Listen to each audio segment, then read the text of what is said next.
나르시시스트는 크게 세 가지 유형으로 나눌 수 있어요. 첫째, 취약형 나르시시스트인데요. 내현형 나르시시스트라고도 하죠. 겉으로는 되게 착하고 조용하고 멀쩡해 보이죠. 그러나 인정욕구와 피해의식이 강하고 비난받으면 지나치게 방어적으로 되거나 우울해하죠. 둘째, 과시형 나르시시스트인데요. 그냥 자신감이 넘쳐 보이는 정도가 아니라 거만하고 스스로 남들보다 우월하다고 생각하죠. 주목받고 인정받는 거 당연히 중요하고요. 특히 다른 사람을 깎아내리면서 자신을 높이죠. 셋째, 악성 나르시시스트인데요. 가장 위험하죠. 가스라이팅이 가장 심한 유형이거든요. 반사회성 성향도 있어서 윤리나 도덕에 둔감하고 자신의 목적을 이루기 위해 폭력을 쓰는 걸 마다하지 않는 유형이죠. 공감이라는 건 전혀 없고요.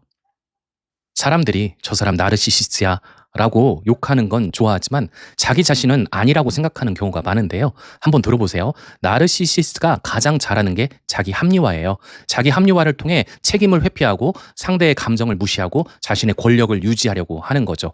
이런 나르시시스트의 자기 합리화의 요점이 뭐냐면 첫째, 문제는 내가 아니라 너야. 둘째, 내가 하는 건 다 좋은 의도였어. 셋째, 그래서 내가 잘못해도 넌 날 탓할 이유가 없어. 이런 사고에 갇혀 있다면 나르시시스트가 확실합니다. 나르시시스트 있잖아요. 화를 잘 내요. 그것을 자기애적 분노라고 부르는데요. 나르시시스트의 자기애적 분노는 다음과 같은 모습으로 나타납니다. 첫째, 자신을 화나게 한 사람을 집요하게 꼬투리 잡아 비난합니다. 한 번 물면 안 놔줘요. 둘째, 자신을 화나게 한 사람이 실수라도 하면 재판관을 자처하며 그 사람이 아주 질릴 때까지 지적질하고 비난합니다. 셋째, 자신을 화나게 한 사람에 대해 수단과 방법을 가리지 않고 복수합니다. 복수만이 상처난 자기애를 회복하는 유일한 방법이라고 생각하기 때문이죠. 악성 나르시스트 연인이나 배우자에게 오랫동안 가스라이팅 당하고 산 분들이 상담실을 찾았을 때 이 세 가지 말을 공통적으로 해요. 첫째, 다른 사람들한테는 너무 괜찮은 사람이에요. 둘째, 그래서 제가 당한 일들을 누구에게 말해도 믿지 않을 거예요. 가족이나 친구에게 말해도 오히려 그런 저를 욕해요. 셋째, 제가 좀 더 참고 더 잘해줬더라면 달라졌을지도 몰라요. 다 제 잘못이에요. 만약 남편이 나르시시스트라면 이렇게 대처하세요. 첫째, 가스라이팅에 넘어가지 않아야 해요. 그러려면 혼자 끙끙 앓지 마시고 신뢰할 만한 사람에게 꼭 남편의 말과 행동에 대해 이야기하시고 남편이 말하는 게 사실과 다르다는 것을 지속적으로 확인받으셔야 해요. 둘째, 감정적으로 거리두기를 하세요. 남편이 아무리 내가, 우리 부부가, 우리 가족이 이렇게 된 건 다 너 때문이야 라고 말해도 흔들리지 마세요. 나른 남편이 죄책감, 불안, 분노 버튼으로 자극해도 반응을 최소화하고 내 감정은 내가 선택하겠다는 원칙을 가지셔야 해요. 셋째, 관계 중독을 끊어내세요. 나른 남편은 희망을 주었다가 빼앗는 일을 반복합니다. 나른 남편의 희망 고문에 길들여져 언젠간 변하겠지 하며 세월을 허비하는 수가 있어요. 그러다 결국 고통스러운 절망의 수렁에 빠지고 마는 거죠. 나른 남편은 안 변해요.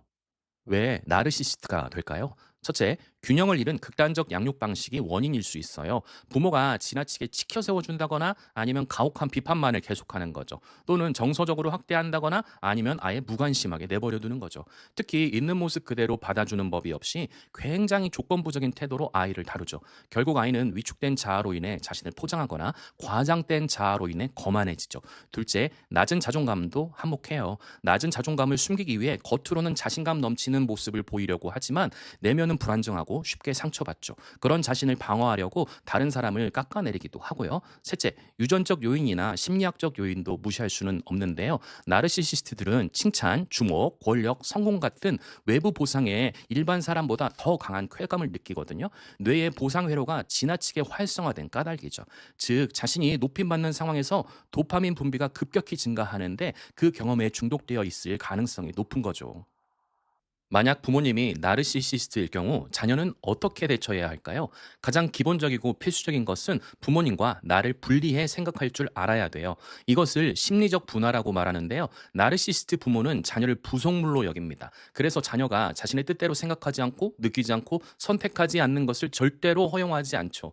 만약 부모 마음대로 안 할 경우 엄청난 비난을 퍼붓고 조건적인 사랑으로 자녀를 길들이려고 하죠. 쉽게 얘기해 자기 말을 잘 들을 때만 잘해주는 거예요. 따라서 자녀 자녀는 첫째, 자신의 생각, 감정, 선택이 부모와 다를 수 있음을 잊지 말고, 둘째, 부모의 뜻에 따르지 않을 경우 따라오는 비난으로 또는 조건부 사랑으로 자신을 평가해서는 안 되고요. 셋째, 즉 부모님이 나를 비난하고 화를 낸다고 해서 무조건 내가 정말 잘못된 사람은 아니고, 또 부모님이 시키는 대로 하지 않는다고 해서 내가 불효자나 실패한 인생이 되는 게 아니라는 해석의 틀을 가져야 하는 것이에요.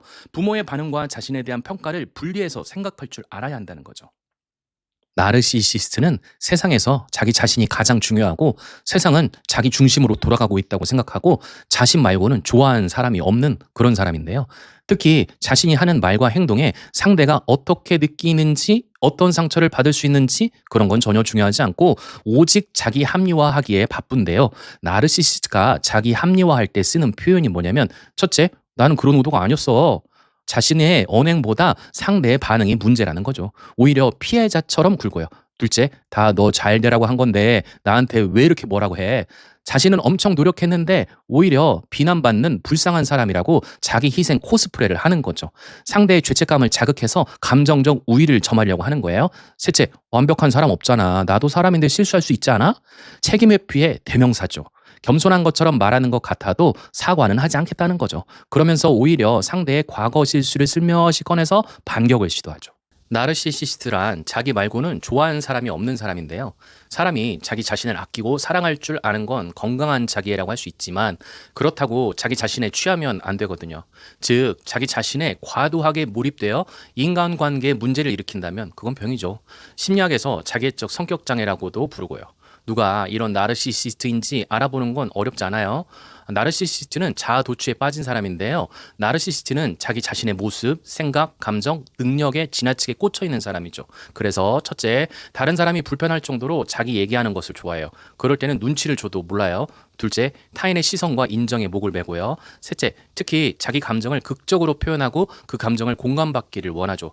슬퍼도 그냥 슬픈 게 아니라 세상에서 가장 슬픈 사람처럼 말해서 상대가 거의 공감을 강요받는다고 느낄 정도가 되는 거죠. 만약 엄마가 악성 나르시시스트일 경우 자녀들이 가스라이팅 당하는 건 물론이고 감정 쓰레기통이 되어 고통받고 커서는 경제적 착취까지도 당하는 경우가 많은데요. 어떻게 대응하면 좋을까요? 첫째, 악성 나르 부모는 자녀의 죄책감, 수치심, 인정 욕구를 밉기로 삼아 자녀의 감정을 통제하려고 시도한다는 사실을 기억하세요.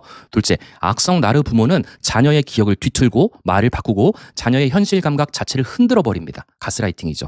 따라서 부모가 하는 말에 대한 현실 검증을 철저히 해야 해요. 신뢰할 만한 사람이나 상담자에게 자신의 생각과 감정이 정상이라는 사실을 지속적으로 확인받아야 합니다. 셋째, 복종과 눈치 보기를 중단하고 거절과 침묵을 활용하세요.